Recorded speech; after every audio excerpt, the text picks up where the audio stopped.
మహోన్నతుడు తండ్రి మా రక్షకుడైన క్రీస్తు ప్రభువుని నేను స్తుతించి నేను ఆరాధన చేస్తుంటున్నాను. మేము ఇస్తున్న అందరికీ పొందనాలు. ఈ ప్రేమ ఈ ప్రియకుమారి లోకంలోనికి శరీరాలు పంపించి ఓ దేవ 33 సంవత్సరాలు ఈ కుమారి లోకంలో జీవించి 3 సంవత్సరాలు అరుదల చేసి అందరి వరకు మరణం చూసి కలవరసుల్లో బలైపోయి చనిపోయి సమాధి చేయబడి తిరిగి లేచి 40 దినాలు అసమానమైన రుజువులను మీరు శిష్యులు కనబరిచి తండ్రి కుడి పరిశునాశనుడై మా కొరకు జ్ఞాపన చేస్తున్న ప్రభానికి పొందనాలు. అన్ని నామల కంటే పైనామ కలిగిన దేవానికి పొందనాలు. ప్రతి వారం మొక్కాలు మీ నామములో వంగాలని దేవా క్రీస్తు ప్రభు నామములు వంగాలని మీరు చూపించిన నియమంపై ఈ కొందనాలు అర్పించుకుంటున్నాను. మీ దేవా సమయంలో ప్రభు ప్రార్థన గుడి కొరకు దేవా మీ ఆత్మశక్తిని మాతో ఉంచి ఈ పరిశుద్ధ వాక్యం మేము ధ్యానించినప్పుడు ఈ సింహాసనుడి ఈ మాటలను మాకు తెలియచేయండి. అడి పాట ధ్యానించే వాక్యము నేను మాధ్యమించుకొని ప్రార్థన చేస్తున్నాను. ఈ దాసుడు కేవలం బలహీనుడు, ఏ బలమైన ఆత్మతో కొలతలేని ఆత్మను అనుగ్రహించమని ప్రార్థన చేస్తుంటున్నాను. నా కృపనికి చాలను నీ బలహీనతను శక్తి పరిపూర్ణమవుతుందని సెలవిచ్చిన దేవుని పొందినాను. సమయంలో మరి ఈ కొడుకు ఆరోపిస్తుండగా సహాయపడము. దేవుని ప్రజలు ప్రార్థన భారం కలిగి ఎవరింటి యొక్క వారు దేవా సంఘం కొరకు, సంఘ అవసరాల కొరకు, చారిత్రక సంఘం కొరకు, పరీక్షం కొరకు, యూదుల రక్షణ కొరకు, యూదుల యెరూషలేము క్షేమం కొరకు, ప్రపంచంలో జరుగుతున్న సేవా పరిచర్య కొరకు, దైవజనుల కొరకు, పరిశుద్ధుల కొరకు ఏ అవసరం ఎక్కడ కలిగి ఉన్నారో వారి అవసరాలు ప్రభు నామములు యేసు ప్రభు నామములు తీర్చబడడానికి దేవభారంగా ప్రార్థన చేయడానికి సహాయపడమని ప్రార్థన చేస్తున్నాను. దేవ కరోనా వైరస్ లాక్డౌన్ కారణంగా సంఘంగా కూడలేకపోతున్నాం. ఆన్లైన్ ద్వారా డిజిటల్ సిస్టమ్ ద్వారా వాక్యముని దేవాయిస్తుంటున్నాం. మీ మందిరాన్ని నుండి ప్రభు మీరు మాకు సహాయపడము. అందరూ అర్పించుకుంటూ రక్త ప్రోక్షణ తెచ్చుకుంటూ దీని కోసం కరుణించమని మీ రక్తంతో కప్పమని మీ కృపతో కప్పము. దేవా మీ యొక్క సహాయం దయచి చేసిన నుంచి ప్రార్థించి తినముతాం. బ్రతిమలాడి వేడుచున్నాం తండ్రి, ఆమేన్.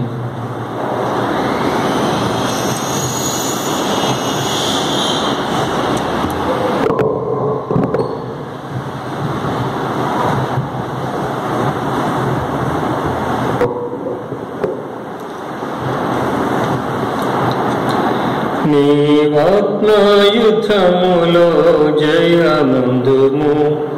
నీ సాంగ్ నంబర్ 553. నీవాత్మయుద్ధములో జయముందుము. ఓ నా సోదర వెనుక జవేయ, ఓ నా సోదరి వెనుక జవేయ. స్వామి యేసుతన సిలువను మోసి, స్వామి యేసుతన సిలువను మోసి సైతాను రాజ్యము పూర్తిగా జయించే, సైతాను రాజ్యము పూర్తిగా జయించే. నీవును యేసుని వెంబడి వెళ్ళుమా, నీవును యేసుని వెంబడి వెళ్ళుమా. ఓ నా సోదర వెనుక జవేయ, ఓ నా సోదరి వెనుక జవేయ. నీవాత్మయుద్ధములో జయముందుము. నీవాత్మయుద్ధములో జయముందుము. ఓ నా సోదర వెనుక జవేయ, ఓ నా సోదరి వెనుక జవేయ.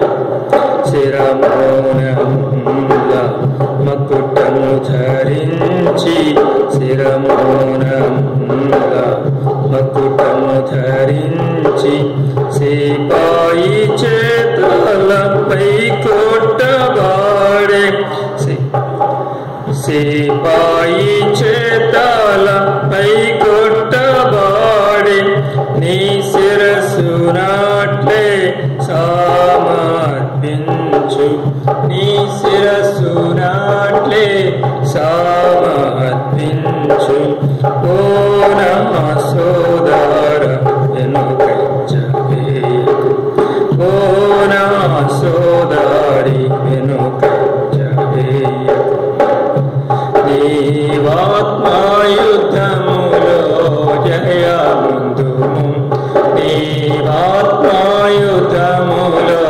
జయముందుము ఓ నా సోదర వెనుకంజవేయకు ఓ నా సోదరి వెనుకంజవేయకు కల్వారి పైకి ఒంటరిగానే కల్వారి పైకి ఒంటరిగానే వెళ్ళేను యేసు త్యాగ సహితుడై వెళ్ళేను యేసు త్యాగ సహితుడై నీవును ఆధారినే వెళ్ళుమా నీవును ఆధారి నే వెళ్ళుమా ఓ నా సోదర వెనుకంజవేయకు ఓ నా సోదరి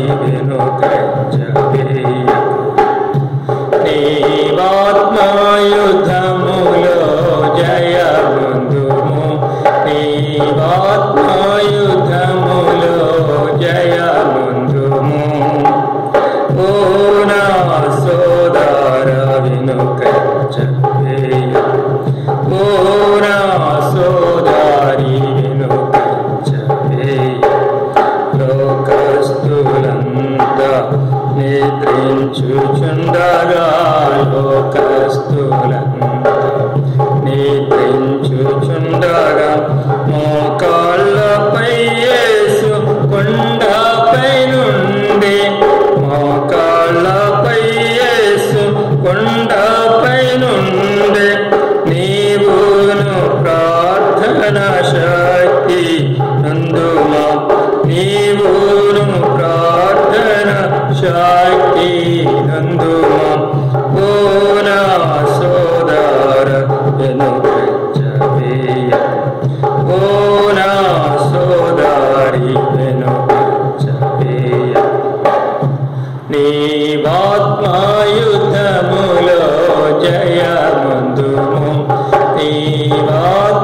నీవాత్మాయుద్ధములో జయముందుము ఓ నా సోదర వెనుకంజవేయకు ఓ నా సోదరి వెనుకంజవేయకు సాహసమునది ఆత్మఖడ్గమున సాహసమునది ఆత్మఖడ్గమున సైతాను బంధము ఖండించి వేసి సైతాను బంధము ఖండించి వేసి క్రీస్తుని సంఘమా ముందంజవేయుమా క్రీస్తుని సంఘమా ముందంజవేయుమా ఓ నా సోదర వెనుకంజవేయకు ఓ నా సోదరి వెనుకంజవేయకు నీవాత్మాయుద్ధములో జయముందుము నీవాత్మాయుద్ధములో జయముందుము ఓ నా సోదర వెనుకంజవేయకు ఓ నా సోదరి వెనుకంజవేయకు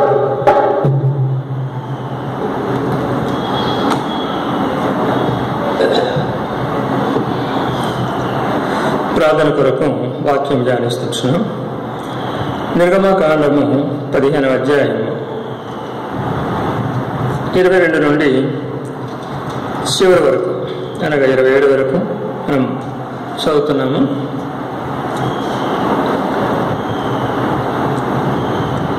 మోషే ఎర్ర సముద్రం నుండి జనులను సాగచేయగా వారు షూర్ అరణ్యంలోనికి వెళ్ళి దానిలో 3 దినములు నడిచేది. అతడు వారికి నీళ్లు దొరకలేదు. అంతలో వారు మారాకు చేరి మారా నీళ్లు చేదనవి కనుక వారు ఆ నీళ్లు త్రాగలేకపోయారు. అందువల్ల దానికి మారా అని పేరు కలిగింది. ప్రభువు మేమేమి త్రాగుదామని మోషే మీద సణుకునగా అతడు యెహోవాకు మొరపెట్టాను. అతడు యెహోవా అతనికి ఒక చెట్టును చూపాను. అది ఆ నీళ్ళలో వేసిన తర్వాత నీళ్లు మధురములయ్యాను. అక్కడ ఆయన వారికి కట్టడని విధిని నిర్ణయించి అక్కడ వారిని పరీక్షించి మీ దేవుడైన యెహోవాకును శ్రద్ధగా విని ఆయన దృష్టికి న్యాయమైన చేసి ఆయన ఆజ్ఞలకు విధేయులై ఆయన కట్టడన్నిటిని అనుసరించి నడిచిన యెడల నేను ఐగుప్తులో కలిసిన రోగములు ఏది మీకు రానియను. నిన్ను స్వస్థపరిచి యెహోవా నేనేనను. తర్వాత వారు ఏలిములకు వచ్చేది. అక్కడ 12 నీటి బుగ్గలను 70 ఈత చెట్లను ఉండెను. వారు అక్కడనే ఆ నీళ్ళ యొద్ద దిగిరి. ప్రార్థన చేసుకుంటాను.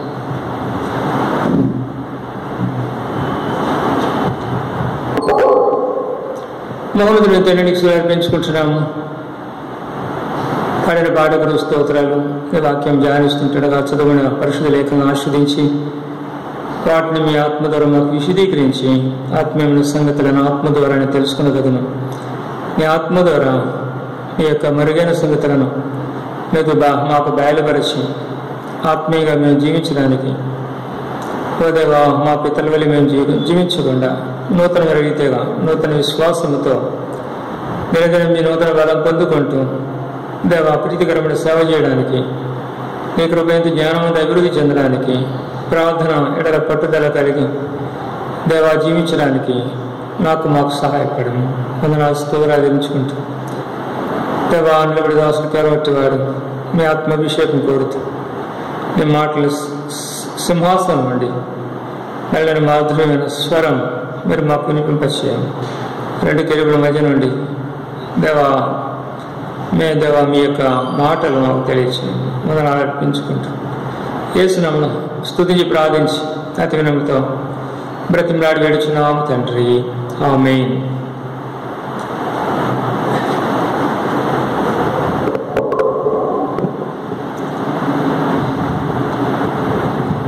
ఇక్కడ నిర్గమకాండము 14వ అధ్యాయంలో దేవుని ప్రజలు ఐగుప్తులో నుండి ఎర్ర సముద్రం దాటి యువలకు వచ్చినారు. వచ్చిన తర్వాత అక్కడ ఇక మోషే ఒక కీర్తన అక్కడ పాడాడు. దేవుని గ్రంథంలో this is the first worship song అని చెప్తారు. మొట్టమొదటి ఆరాధన గీతం. అప్పుడు వాళ్ళకు చాలా చక్కగా పాడారు. దేవుడు చేసిన మేళ్లను ఈ కీర్తనలో వారు వివరించారు. మొదటి వచనంలో అప్పుడు మోషే ఇశ్రాయేలును యెహోవాను గురించి ఈ కీర్తన పాడేది. యెహోవాను గురించి గానం చేసేదాను, ఆయన మిగిలిన అతిశయించి జయించాను. గుర్రమును దాని రౌతును ఆయన సముద్రంలో పడద్రోశాను. ఫరో యొక్క గుర్రములను రథములన్నింటిని కూడా ఎర్ర సముద్రంలో పడదోశాడు. చాలామంది చనిపోయినారు. ఉదయకాల వారి శవాలు ఈ యొక్క ఒడ్డుకు చేరినట్లుగా మనం గమనిస్తుంటున్నాం. అట్లనే మిరియాము కూడా తంబురెత్తి పాడినప్పుడు స్త్రీలందరూ కూడా ఇదే పల్లవిని కూడా వారు పాడినట్లుగా మనం చూస్తుంటున్నాం. 15వ అధ్యాయం 21వ వచనం. మిరియాము వారితో కలిసి ఇట్లా పల్లవి ఎత్తి పాడాను. యెహోవాను గానము చేయడి, ఆయన మిగిలిన విషయం జయించాను. గుర్రమును దాని రౌతును సముద్రంలో ఆయన పడద్రోశాను. మొదటి వచనమే ఇక్కడ 21వ వచనంలో కూడా అదే పల్లవి ఎత్తి తను పాడుతున్నట్లుగా మనం గమనిస్తుంటున్నాం. సరే, ఇక్కడ జరిగింది ఏంటంటే 22వ వచనంలో మోషే ఎర్ర సముద్రం నుండి జనులను సాగచేయగా చాలా ఆనందంగా సంతోషంగా కీర్తన పాడుతున్నారు. మరి అక్కడే ఉండిపోకూడదు. అందుకని అక్కడి నుంచి ప్రయాణంలో మీరు బయలుదేరండి అని చెప్పి సాగ చేస్తుంటున్నాడు. లేవండి, మనము దేవుడు అనుగ్రహించినటువంటి వాగ్దానమైన కనాన దేశానికి మనం ప్రవేశించడానికి మన ప్రయాణం సాగిద్దామని అని చెప్పాడు. వారు షూర్ అరణ్యంలోనికి వెళ్ళి దానిలో 3 దినములు నడిచిరి. ఇక్కడ షూర్ అరణ్యము. ఇక్కడ మనం ఆదికాండము 16 అధ్యాయాలు చూసినట్లయితే ఇక్కడ హాగరు ఈ అరణ్యములో కనుక తనేం చేస్తుందో ఇక్కడ మనం చూస్తుంటున్నాం. 16 అధ్యాయం ఆ యొక్క ఆమె గర్భవతి అయింది. తర్వాత మరి షారా తనను కష్టపెట్టింది. ఆ బాధను భరించలేక, శ్రమను భరించలేక పారిపోతుంది. 16 అధ్యాయము 7వ వచనం.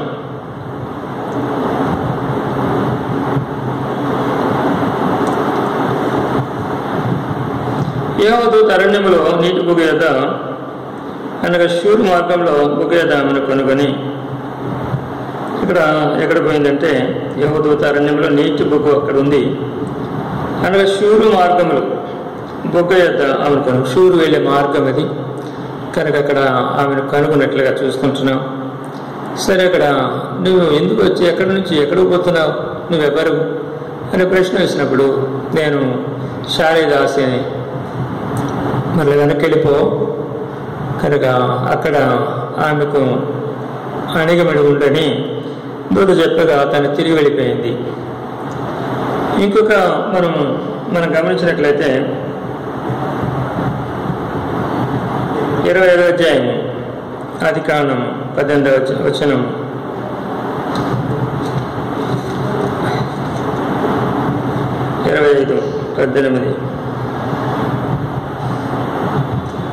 వారు అష్షూరులకు వెళ్ళే మార్గమున హవీలా మొదలుకొని ఐగుప్తు ఎదుట ఉన్న అష్షూరు వరకు నివసించేవారు.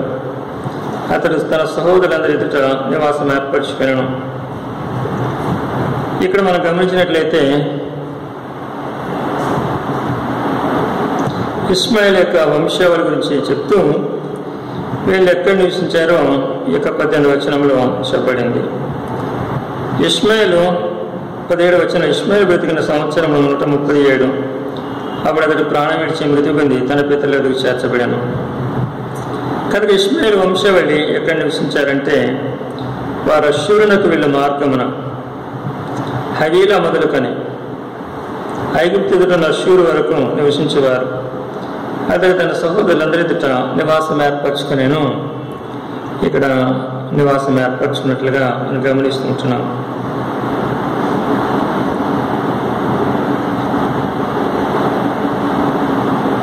అక్కడ వాళ్ళు ఏం చేశారంటే వారు షూర్ అరణ్యంలోకి వెళ్ళి దానిలో 3 దినములు నడిచింది. చాలా కష్టపడ్డారు. 3 దినాలు నడుస్తున్నారు. వారికి పగలు ఎండ దెబ్బ తగలకుండా మేఘం ఉంది, రాత్రి చీకటి లేకుండా వెలిగివ్వడానికి ఒక అగ్ని స్తంభం ఉంది. ఆ విధముగా కంటిన్యూగా వారు అరణ్యములో 3 దినాలు వారు ఏం చేస్తున్నారంటే ప్రయాణం చేసినట్లుగా మనం గమనిస్తుంటున్నాం. నడిచారు. అతడు వారికి నీళ్లు దొరకలేదు. అంతలో వారు మారాకు చేరిరి. సరే, అతడికి వారు ఏం చేస్తున్నారంటే మారాకు చేరినారు. నీళ్లు దొరకలేదు. సరే, ఇంకా కొంచెం ముందుకు సాగినప్పుడు మారా ప్రాంతానికి వెళ్ళారు. ఇక్కడ నిర్గమకాండం సంఖ్యాకాండం 33 అధ్యాయంలో ఇశ్రాయేలు యొక్క సంచార పద్ధతి వివరించబడింది. వారు ఎక్కడి నుంచి ఎక్కడికి పోయినారు అనే విషయాలు ఈ 33 అధ్యాయంలో ఎంతో క్షుణ్ణంగా పరిశుద్ధాత్మదేవుడు వారి ప్రయాణం గురించి రాశాడు. 8వ వచనం. ఈ రోతులో నుండి బయలుదేరి సముద్రం మధ్య నుండి అరణ్యములకు చేరి యాతాము అరణ్యం ముందు 3 దినములు ప్రయాణం చేసి మారావులు దిగిరి. మారాలో నుండి బయలుదేరి ఎరుములకు వచ్చేది. ఇక్కడ మనం గమనిస్తుంటున్నాము వాళ్ళు ఆ యొక్క సముద్రం దాటారు. దాటిన తర్వాత యాతాము అరణ్యంలోనికి వచ్చారు. ఆ యాతాము అరణ్యములో అక్కడ నిర్గమకాండం రాయబడలేదు. ఇక్కడ ఏ అరణ్యమని యాతాం అరణ్యంలో వారు 3 దినాలు నడిచినట్లుగా మనం గమనిస్తుంటున్నాం. ఆ తర్వాత 3 దినాలు ప్రయాణం చేసి మారాలో దిగిరి. కనుక ఇక్కడ మారా అనగా చేదు అని అర్థం. నిర్గమకాండం మనం చూసినట్లయితే 23లో అది 15:23 మారా నీళ్లు చేదనేవి కనుక వారు నీళ్లు త్రాగలేకపోయారు. అందువల్ల దానికి మారా అను పేరు కలిగాను. ప్రజలు మేమేమి త్రాగుదామని మోషే మీద సణుక్కునగా, ఇక్కడ సారిసారికి వారు ఏం చేస్తున్నారంటే ఎక్కువ కొరత ఉన్నప్పుడు మోషే మీద వారు సణిగా వారు ఉన్నారు. 16:2 అరణ్యంలో ఇశ్రాయేలు సమాజం అంతా మోషే ఆరాధన మీద సణిగాను. అది ఇక్కడ బోధన గురించి వాళ్ళు ఆశ కలిగి ఉన్నారు. అక్కడ ఐగుప్తులో చాలా బాగా తిన్నాము, ఇక్కడ అరణ్యంలో ఏమీ లేదే అని. కానీ మోషే మీద అహరోను మీద సడుకుతున్నట్టుగా మనం గమనిస్తూ ఉంటున్నాం. 17:3 నిర్గమకాండము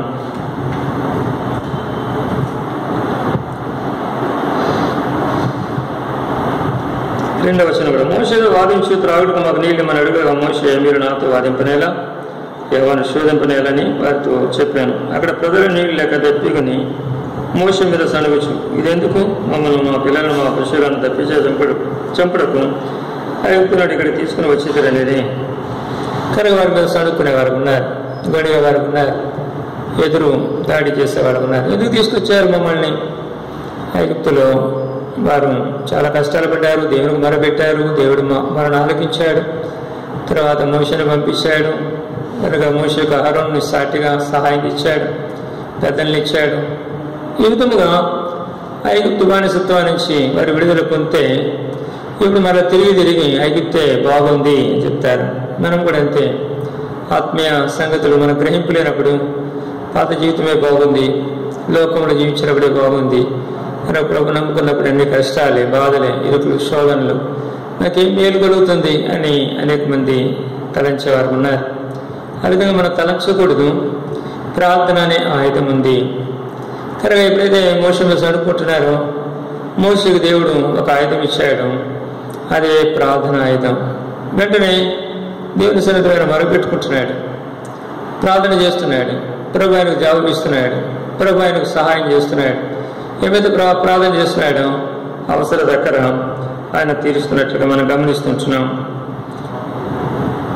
25 15-25 అతడు యెహోవాకు మొరపెట్టాను కనుక మేము మొరపెడుతున్నాడు. ప్రతిసారి ఆయన మొరపెట్టేవాడు ఉన్నాడు. నిర్గమకాండం 14:10 ఫరో సమీపించుండగా ఇశ్రాయేలు కొనలెత్తి ఐగుప్తీయులు తమ వెనుక వచ్చి చూసి మిక్కిలి భయపడి యెహోవాకు మొరపెట్టింది. కనుక ప్రజలు ఒక్కోసారి దేవుడు మొరపెడుతున్నారు, కనుక ప్రత్యక్షంగా కనిపించే మోషే అహరోను మీద వరుస అడుక్కుంటున్నారు. అదే ప్రభు ఇంకా ఈయన కూడా మొరపెడుతున్నాడు. అందుకని 15 14-15 అంతలో ఏమో మోషేతో నీ వేళ నాకు మొరపెడుచున్నావు, సాగిపోయిన ఇశ్రాయేలుతో చెప్పును, నువ్వు నీ కర్రను సముద్రం వైపు నీ చేయి చాపి దాన్ని పాలుగా చేయము. అప్పుడు ఇశ్రాయేలు సముద్రం మధ్యను 6 నెలల మీద నడిచిపోదురు. కనుక అక్కడ మోషే కూడా సాగిలపడ్డాడు, మొరపెడుతున్నాడు. ఎందుకు నా ఇంకా మొరపెడుతున్నాను, నీ చేతిలో కథ ఉంది కదా, దాన్ని సముద్రం మీద చాచుము అని చెప్పినాడు. 2 పాయలైపోతాయి, 6 నెలలను వారి ఇశ్రాయేలు అవతల వెళ్ళిపోతారు అని ప్రభు చెప్పి ఉన్నాడు. ఆ విధముగా చేసి వారు అవతల వెళ్ళినట్లుగా అనేక అపరాధాలు వచ్చినప్పటికీ ఫరో అతని యొక్క రథాలు రౌతులు అందరూ చనిపోయినారు. కానీ ఇశ్రాయేలు సురక్షితంగా ఆవిరి ఒడ్డుకు సముద్రం ఆవులి అడ్డుకు వెళ్ళినట్లుగా మనం గమనిస్తుంటున్నాం. చూడండి 15 అతడు యెహోవా మొరపెట్టాను, అంతటి యెహోవా అతనికి ఒక చెట్టును చూపాను, అది ఆ నీళ్లు వేసిన తర్వాత నీళ్లు మధురములయ్యాను. ఇక్కడ ఒక చెట్టును చూపించినాడు.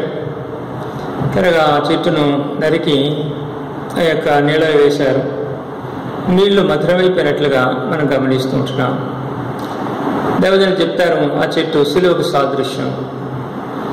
కనుక మన యొక్క మారానుభవంలో సిలువను మనం ఆహ్వానించినట్లయితే, అనగా ఎంత శ్రమ గుండా వెళ్ళినప్పటికీ ఆ శ్రమలు మనకు సంతోషాన్ని ఇచ్చేగా ఉన్నాయి. ఇది నేను ప్రభు కొరకు అనిపిస్తున్నాను. ఒకసారి పౌలు ప్రభు కొరకు శ్రమ పడుతూ నేను సంతోషిస్తున్నానని 2 కొరింథీయులకు రాసిన పత్రిక 12వ అధ్యాయం 10-11 వచనాలు చెప్తాడు. వీటన్నిటిలో కూడా నేను సంతోషిస్తున్నాను. ఎన్ని శోధనలు వచ్చినా, ఎదుపులు వచ్చినా, ఇబ్బందులు వచ్చినా వీటిని నేను సంతోషిస్తున్నానని చెప్పినాడు. ఆ విధముగా సిలువ మనకేం చేస్తుందంటే బాధాకరంగా ఉన్నప్పటికీ నిజమైన శాంతిని, సంతోషాన్ని కనుక సిలువ మనకు అనుగ్రహిస్తుంది. అందుకని చేదైన మన జీవితంలో, కష్టమైన మన జీవితంలో, నిట్టూర్పులు విడుచున్న మన జీవితంలో మనం సిలువను చూచినట్లయితే కనుక ప్రభు సిలువ మీద ఆయన సిలువ శ్రమలు పొంది ఉన్నాడు. ఆ సిలువ మీద నీ కొరకు నా కొరకు ఆయన ప్రాణం పెట్టి ఉన్నాడు. ఆ సిలువలో నుండి నిత్య జీవం ఇప్పుడు ప్రవహిస్తూ ఉంది. ఆ నిత్య జీవం ద్వారా నువ్వు సంతోషంగా ఈ శ్రమలను అనుభవించడానికి ప్రభు నీకు సహాయం చేసేవాడు ఉన్నాడు. కనుక ఇక్కడ మనం గమనించినట్లయితే 2వ రాజులు 2వ అధ్యాయము 2వ రాజులు 2 అధ్యాయము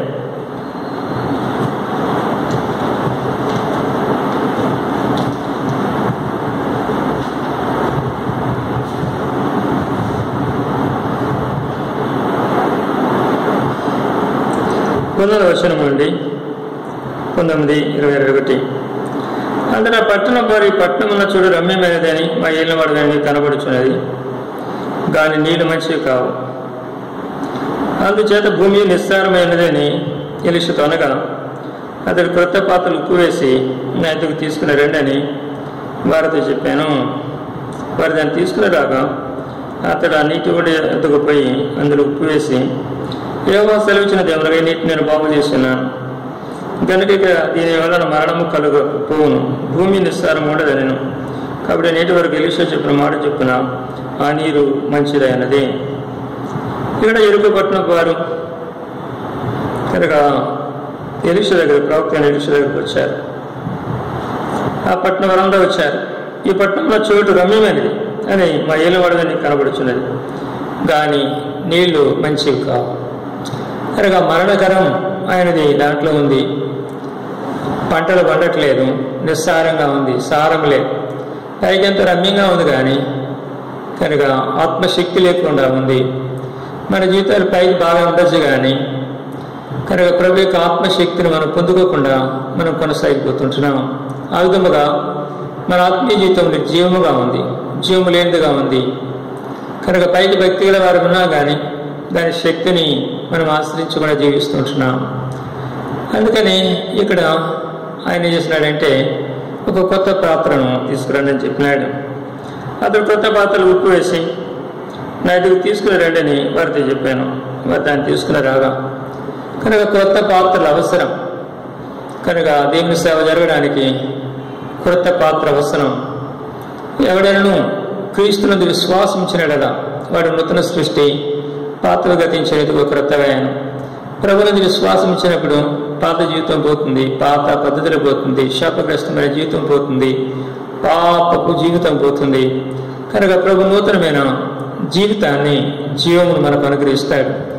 సంతోషకరంగా మనం జీవిస్తాం, మన జీవితము ఫలభరితంగా ఉంటుంది. అయితే ఇక్కడ ఆయన ఆ విధంగా తెచ్చారు.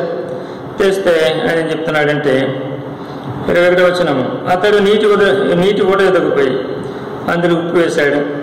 యెహోవా సెలవిచ్చిన దేవునిగా ఈ నీటిని నేను బాగు చేస్తున్నాను. ప్రభు చెప్తున్నాడు, దేవుని మాట ఎలీషా చెప్తున్నాడు. ఇది ప్రభు మాట సుమ, నా మాట కాదు. నేను ఈ నీటి ఊటను నేను బాగు చేస్తున్నాను కనుక అని చెప్పినాడు. ఈ నీటిని నేను బాగు చేస్తున్నాను కనుక ఇక దీనివల్ల మరణము కలగకపోను, మరణం ఉండదు, అంత జీవం వస్తుంది అని చెప్పినాడు. భూమి నిస్సారం ఉండదు, భూమి కూడా చాలా జగ బలిస్తుంది అని చెప్పినాడు. కాబట్టి నీటి వరకు వెళ్ళి మాట చెప్పిన ఆ నీరు మంచిదే అని. కానీ కొన్ని వందల సంవత్సరాల క్రితం ఈ మాట చెప్పినాడు. క్రీస్తు పూర్వం ఆయన పలికిన మాట అని చెప్పి ఉన్నాడు. ఇప్పుడు కూడా ఆ మాటను బట్టి కనుక దేవుడు ఆ నీటిని బాగు చేశాడు. ఇప్పుడు కూడా చాలా మంచిగా ఉంది, దాంట్లో మరణం తీసివేయబడింది. కనుక ఇప్పుడు ఆ యొక్క నీరు మంచిది అయిపోయింది. కాబట్టి నేటి వరకు ఎలీషా చెప్పిన మాట చెప్పిన అని కనుక ప్రభు మన జీవితానికి వచ్చినట్లయితే మన జీవితం చక్కగా ఉంటుంది. ఫలించే జీవితాన్ని మనము కలిగి ఉంటాం. అందుకని 15వ అధ్యాయంలో చెప్పబడింది. యోహాను సువార్త 15వ అధ్యాయం. యోహాను సువార్త 15వ అధ్యాయం. యోహాను సువార్త 15వ అధ్యాయం.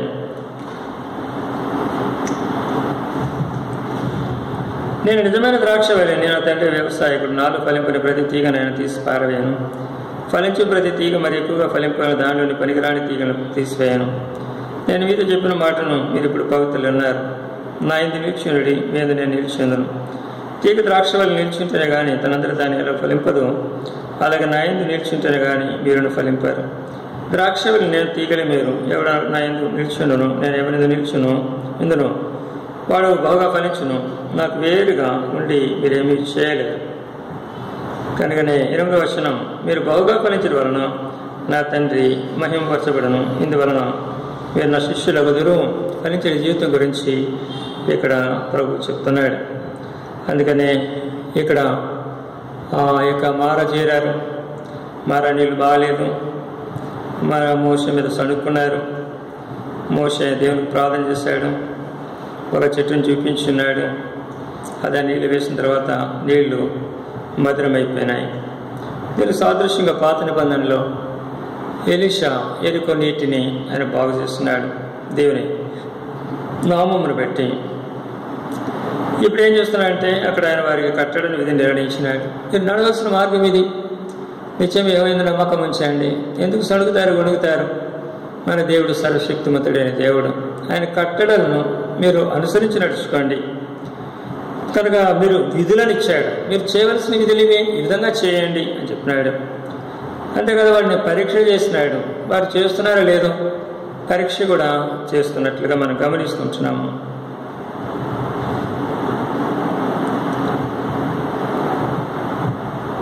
పదహారు 4వ వచనం. యెహోవా మోషేను చూచి, ఇదిగో నేను ఆకాశం నుండి మీ వరకు ఆహారం కురిపించేదను. వారు నా ధర్మశాస్త్రం నడుతురో లేదో అని నేను వారిని పరీక్షించినట్లు ఈ ప్రజలు వెళ్ళి ఏనాడు బత్యం ఆనాడే కూర్చుకునేవారు. నేను పరీక్షిస్తున్నాను. ఏ రోజు బత్యం ఆ రోజే. ఈ యొక్క సబ్బా దినానికి ముందు రోజు 2 దినములకు సరిపడా వారు చేసుకోవాలి. నేను వారిని పరీక్ష చేస్తున్నాను. నా కట్టడను ఏమంటే ప్రతిదినం వారు ఏ దినము కావలసిన ఆ దినము యొక్క బత్యమును, ఆహారమును, మన్నాను వారు తీసుకోవాలి, పోగు చేసుకోవాలి. అందుకంటే ఎక్కువ అక్కర్లేదన్నాడు. చాలామంది అవిశ్వాసంతో ఎక్కువ వాళ్ళు ఏం చేస్తారు, పోగు చేసుకున్నారు. అది ఉదయకాలం అయ్యేటప్పటికి కుళ్ళు కంపు కొట్టింది. శనివారం ముందు రోజు 2 దినాలకు సరిపడా తీసుకున్నారు. దేవుని మాట చెప్పిన ఆహారం వెళ్ళిపోలేదు. కనుక ప్రభు మనకి విశ్వాసాన్ని ఆయన పరీక్ష చేస్తున్నాడు. మనం ఆయన మాట వింటున్నామా లేదా, ఆయన కట్టను అనుసరిస్తున్నామా లేదా, ఆయన వాక్యంలో విధేయమవుతున్నా లేదా, ఆయన సత్యవాక్యం అనుసరిస్తున్నామా లేదా, ఆయన పరీక్ష చేస్తాడు. మనకు అవసరమన్నింటినీ ఆయన ఇస్తాడు. అందుకని 6:33 మత్తయి సువార్తలో చెప్పబడింది, మీరు ఆయన రాజ్యంను మీతను మొదట వెతకండి, తర్వాత అన్ని అనుగ్రహిస్తాడు. రేపటి గురించి చింతించబడి రేపటి దినము దాని గురించి అదే చింతిస్తుందని ప్రభు చెప్పినాడు.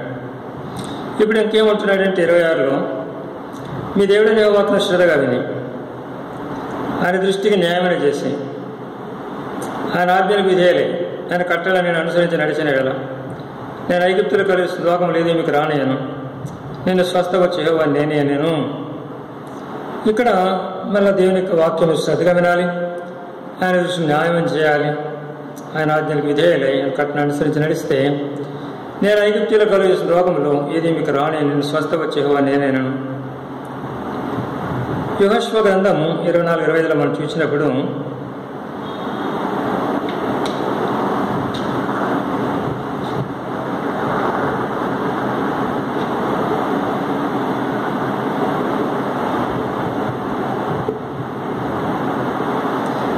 అట్లు యెహోషువ దినమున ప్రజలతో నిబంధన చేసి వారికి శకెములో కట్టడను విధిని నియమించినాడు.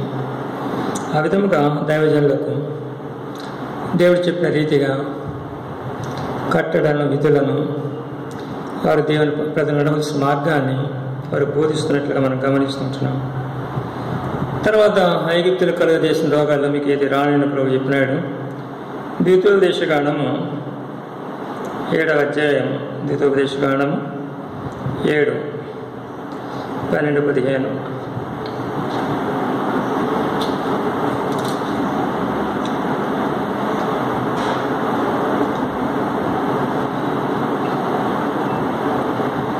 మీరు ఈ విధులను విని వాటిని అనుసరించి నడుచుకుని ఎడల నీ దేవుడని యెహోవా నీ పితరులు ప్రమాణము చేసిన నిబంధన నెరవేర్చి నీకు కృప చూపును. 15.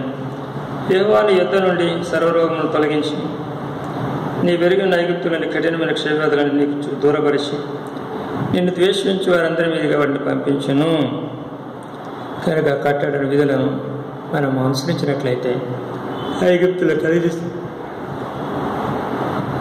కలుగు చేసిన రోగముల్లో ఏది మీకు రాలేనని ప్రభు చెప్తున్నాడు. నిన్ను స్వస్థపరిచేవన్నీ ప్రభు మనం స్వస్థపరిచినాడు. నా యందు భక్తి కలిగిన మీకు నీతి సూర్యుడు ఉదయించాను ఆయన లెక్కలో మీకు ఆరోగ్యం కలుగజేయను. మీరు కురువిన దూడల వలె గొంతులు వేస్తారు అని మలాకి 4:2 చెప్పబడింది. సువార్తల్లో యేసుక్రీస్తు ప్రభువారు అందరిని నేను స్వస్థపరిచినట్లుగా పరిశుద్ధ లేఖనాలు మనం చూస్తున్నాం. ఆ తర్వాత అక్కడ 12 నీటి బుగ్గలను 70 ఈత చెట్లను ఉండను. వారు అక్కడ నీళ్ళ దిగిరి. ఇక్కడ 12 నీటి బుగ్గలు ఉన్నాయి.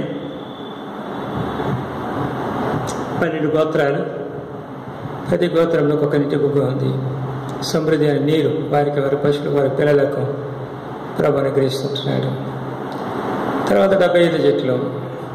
ఇక నీటి బుగ్గ ప్రభు అనుగ్రహించు నిత్యజీవనకు సాదృశ్యంగా ఉంది. 7:37 యోహాను సువార్తలో ఆయన పండుగ దినాల్లో ఎలుగెత్తి చెప్పినాడు, ఎవడైనా దప్పికొనేడు నా ఎదుగు రావలేను అని ప్రభు చెప్పినాడు. తర్వాత 70 ఈత చెట్లు 70 మంది పెద్దలకు సాదృశ్యంగా ఉంది. 70 మంది కనాను దేశం నుండి ఐగుప్తీయులైన ఇశ్రాయేలు ప్రజలకు సాదృశ్యంగా ఉంది. ఈత చెట్లు స్వస్థకు సాదృశ్యంగా ఉంది. ప్రభు నీకు నిత్య జీవిస్తాడు. తర్వాత ఆయన నీకు స్వస్థత ఇస్తాడు. ప్రభులు 2 ఉన్నాయి. నిశ్చయముగా అతడు మన రోగం భరించాను, మన వ్యసనం వహించాను. తర్వాత మనమందరము గొర్రెలతో తప్పిపోతుంది. మనలో ప్రతివాడు తన త్రోవకు వెళ్ళిపోయినాడు. మనందరి దోషమును ప్రభు మీద అనుభూతున్నాడు. కాబట్టి మనసుతో ప్రభు మీద ఆధారపడి ప్రభు సన్నిధిలో ప్రార్థన చేసినప్పుడు ప్రభు మన అవసర రకాలు మన పరిస్థితులు ఎట్లా ఉన్నప్పటికీ వాటిని సంతోషదాయకంగా చేసేవాడుకున్నాడు. ప్రార్థన చేసుకుంటాం.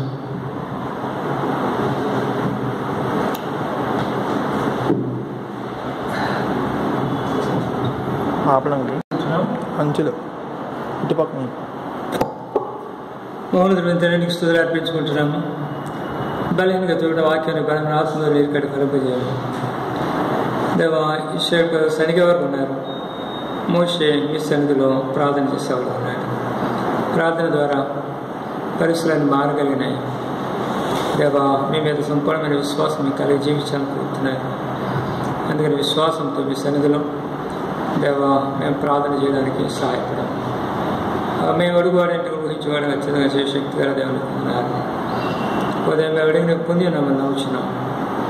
కనుక ఈ యొక్క వృత్తాంతం ద్వారా వారి ప్రయాణం వాళ్ళ ద్వారా మీరు మాతో మాట్లాడుకున్న దానికి నీకు స్తోత్రాలు. ఉదయం వారు ఇశ్రాయేలు ప్రజలు సణిగారు.